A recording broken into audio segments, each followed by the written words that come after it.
Les ennemis du peuple sont nombreux, il y a ceux qui le méprisent, il y a ceux qui veulent le faire taire, il y a ceux qui pour l'argent vendraient leur père et leur mère, il y a ceux qui refusent de voir les réalités, et il y a les malhonnêtes, qui prétendent le défendre, mais dont l'objectif est de le museler. La situation actuelle peut être une chance d'aller vers une vie meilleure, ou de tomber dans une horreur quasi irréversible.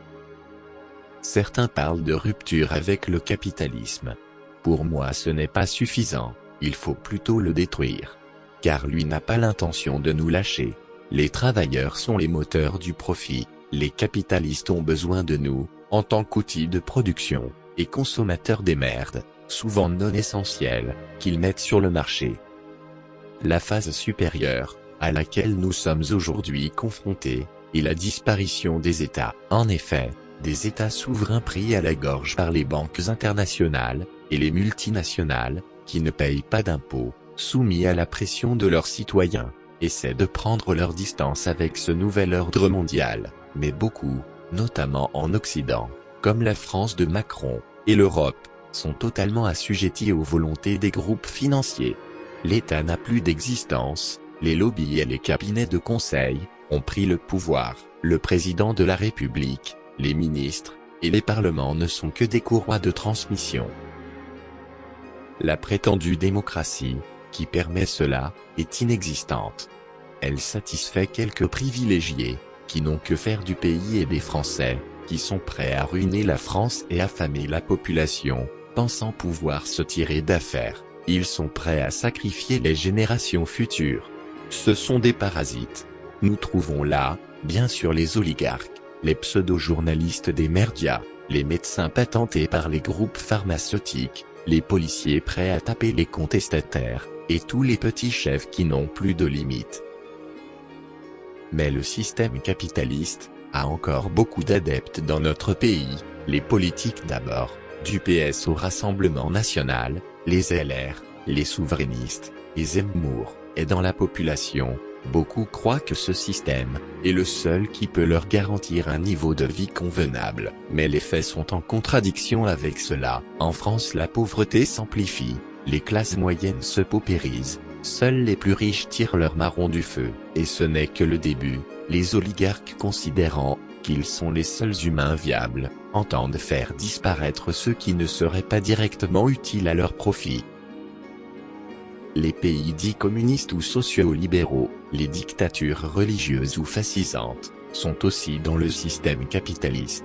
La Chine et la Russie, les pays nordiques, les Émirats, en sont les exemples les plus marquants. Des grandes fortunes se sont constituées avec l'aide de l'État et des entreprises occidentales qui profitent d'une main-d'œuvre efficace et peu coûteuse. Le peuple n'est pas le bénéficiaire du système. Alors, y a-t-il une autre alternative ? Peut-on constituer une société où l'économie et l'État seraient au service du plus grand nombre ?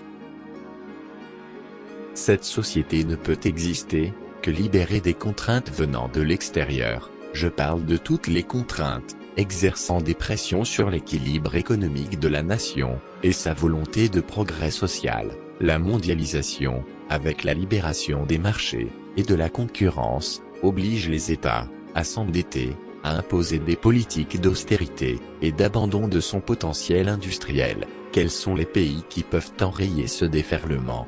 Quels sont les moyens de résister, et de contrer la toute-puissance des banques et des sociétés multinationales? La France, malgré ce qu'en disent certains, n'est pas en déclin, elle est tirée entre une histoire sociale appuyée sur un désir de liberté, d'égalité et de fraternité, et le discours ambiant capitaliste, chacun pour soi, et démerde-toi, si tu n'as pas de fric, crève.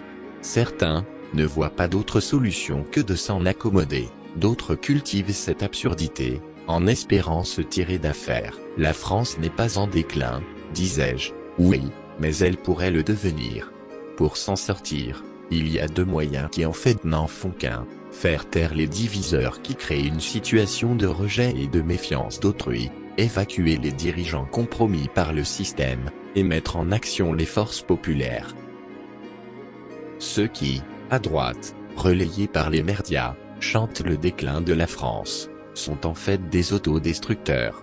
Ils prétendent gérer les affaires publiques, relever le pays, en faisant abstraction de l'intelligence des Français. Ce sont des saboteurs, qui n'ont rien à faire du peuple. Ils veulent le pouvoir de l'ordre policier, de la justice expéditive, et d'une société de la médiocrité, de la jalousie, du sectarisme, et de la délation. Ceux qui vivent mal, car victimes des inégalités, ne sont pas sur ce registre. Ils n'entendent pas améliorer leur sort en tirant sur leurs voisins. Le pays est riche, mais cette richesse ne profite qu'à une minorité. C'est là le fond du problème, qui fait ressentir un grand malaise chez les Français. La démocratie française se transforme peu à peu en une dictature présidentielle, téléguidée de l'extérieur. Mais, il nous reste quelques possibilités d'enrayer cette désastreuse évolution. Les élections, insatisfaisantes et truquées, mais nécessaires, pour faire entendre la voix des citoyens. Et l'action populaire pour freiner les réformes antisociales, la décomposition du patrimoine et du tissu industriel, la suppression des services publics. Toutes les solutions, même insuffisantes, qui permettront de ne pas aller à la catastrophe, sont à utiliser sans attendre. Les politiques libérales, de soumission, à des directives étrangères doivent cesser. Empêchons Macron, de détruire ce que nous avons mis des années à gagner. La seule réponse immédiate, doit être d'empêcher Macron d'avoir une majorité absolue. C'est possible. La seule solution pour moi est de donner une majorité à la nouvelle Union populaire, sociale et écologique. Même si le programme qui s'en dégage est loin d'une rupture avec le capitalisme et l'Europe de la finance, il propose un frein à la politique antisociale de Macron et des avancées considérables. 6e République, RIC, blocage des prix de l'énergie et des produits de première nécessité, augmentation du SMIC et des minima sociaux, augmentation des salaires et des retraites, retour à la retraite à 60 ans, développement de la recherche fondamentale et médicale, engagement pour le climat, nationalisation des banques, des autoroutes et des entreprises d'utilité publique, développement des entreprises coopératives, réduction des circuits de distribution alimentaire. Toute la droite, les souverainistes, les macronistes, montent au créneau. Ils connaissent l'enjeu, tout ce qui est social et écologique, tout ce qui pourrait donner de l'espoir au peuple, leur donne des frissons. Ils sont en échec, sur leur volonté de monter les gens les uns contre les autres, de nous faire croire qu'il faut revenir à la société médiévale, et laisser les mains libres à un capitalisme débridé. Sauvons-nous, votons NUPES.